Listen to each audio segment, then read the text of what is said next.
বিসমিল্লাহির রহমানির রহিম। প্রিয় দেশবাসী, দেশ ও দেশের বাইরে থেকে যারা দেখছেন সকলকে জানাই আন্তরিক অভিনন্দন। প্রিয় সংগ্রামী সুধী, বর্তমান বাংলাদেশের কিছু জিনিস আমরা লক্ষ্য করছি, বিশেষ করে ইলেকট্রনিক মিডিয়ার মাধ্যমে, যে গণমাধ্যমে আসলে বেশ কিছু বিষয় উঠে এসেছে এবং বিশেষ করে ফেসবুকে কিছু ব্যক্তিবর্গর বক্তব্য সেটিও আমরা দেখছি এবং টকশো করা কিছু ব্যক্তির আলোচনাও আমরা শুনছি, যেটি ফেসবুকে আমরা দেখুন। গণমাধ্যম এক সময় হাহাকার ছিল। ফেসবুকে একটি পোস্ট এবং একটি কথা লিখতেও অনেকটা চিন্তা ভাবনা আপনারা ওই সময় করতেন, দীর্ঘ 17 বছরে যেটি দেখেছি। আর কথা বলার স্বাধীনতা কিন্তু তাদেরই ছিল যারা বিশেষ করে আওয়ামী লীগ করেছেন এবং যারা সমর্থন করেছেন, তাদের একটি উচ্চ আওয়াজ আমরা সেটি লক্ষ্য করেছি। কিন্তু তখনও আমরা দেখেছি যে বাইরে যারা রয়েছেন এবং দেশে যারা গণমাধ্যম কর্মী রয়েছেন, যাদেরকে আমরা জাতির বিবেক বলি, সাংবাদিক বলি, কলামিস্ট বলি, তাদের কাছ থেকেও কিন্তু আমরা দেখেছি যে তাদের সেই সরকারের সহমত পোষণ করে সরকারের পক্ষে কিন্তু সেটি লিখতে। কিন্তু কিছু হাতে গোনা কয়েকজন ব্যক্তি ব্যতীত তাদের লেখাগুলো এবং তাদের কথাগুলো কখনোই সরকারের বিরুদ্ধে যায়নি। কেন যায়নি সেটি যেমন আপনারা বোঝেন, ঠিক তেমন আমরাও কিছুটুকু হলেও বুঝে থাকি। আজকে গণমাধ্যম কর্মীদের একটি স্বাধীনতার আশা আমরা দেখেছি, যে যতটুকু দেখেছি, কিন্তু সেই আশাগুলো নিয়ে বিশেষ করে আমার যেটি মনে হয় যে যুক্তির বাইরে সেই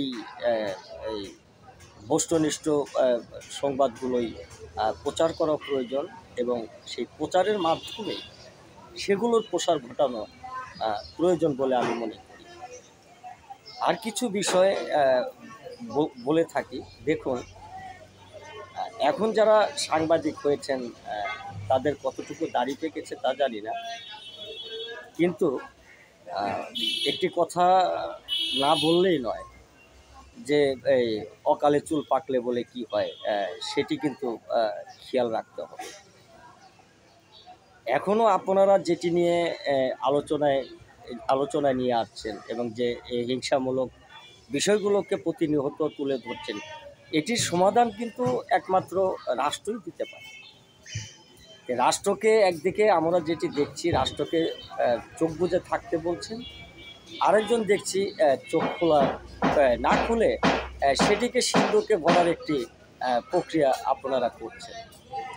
সেদিকে না গিয়ে আমার যেটি মনে হয় যে গণমাধ্যম দেশ ও জাতির কল্যাণে থাকবে, দেশের মানুষের কথা বলবে এবং দেশের মানুষের যে বাক স্বাধীনতা ও অধিকার সেগুলো নিয়ে যদি কথা বলে, তাহলে আমার মনে হয় এই জাতি কিছুটুকু হলেও আপনাদের কাছ থেকে উন্নত সাধন হবে এবং কিছুটুকু হলেও উপকার পাবে।